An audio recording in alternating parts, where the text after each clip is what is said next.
សួស្តីអ្នកនរគ្នាឥឡូវដោយសារមីកំពុងតែភ្លៀងមកខ្ញុំដើរកាត់ផ្លូវមកតែខ្ញុំគេកំពុងតែសាងសង់ការិយាល័យរបស់សាលារៀនណាចាំមើលតើប្រទេសកូរ៉េគេសាងសង់មិនបាននេះជាអាប្រភេទផ្ទះដែលគេតម្លើងឲ្យស្រេចអញ្ចឹងគេយកផ្ទះហ្នឹងមកគឺតម្លើង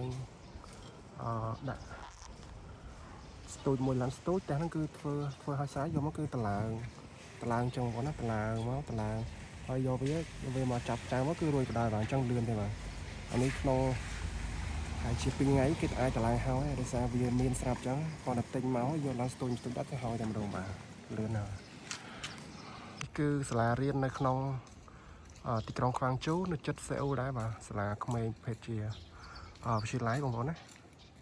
សាលាទៅធ្វើថ្មីបាទដោយសារចាស់គេវាយចោលនេះ office នេះគេទៅតម្លើងថ្មី office ដែលខ្ញុំផ្លត់មិញហ្នឹងសាកលវិទ្យាល័យបាទនៅជាប់គ្នាហ្មងសាលារៀននៅសាកលវិទ្យាល័យនៅខ្វាងជូនេះស្រួលដែរបាទនៅកន្លែងនេះមន្ទីរពេទ្យសាលារៀនសាលាបឋមសិក្សាវិទ្យាល័យសាកលវិទ្យាល័យគឺនៅជាប់គ្នាបាទនៅជិតផ្ទះតំបន់ដែលខ្ញុំរស់នៅនេះបាទហើយនៅលើនោះក្រោយខ្នងនោះគឺភ្នំដែលខ្ញុំថតថ្ងៃមុនហ្នឹងមានសួនកំសាន្តមានសាលារៀនក៏នៅជិតហ្នឹងស្រួលបាទ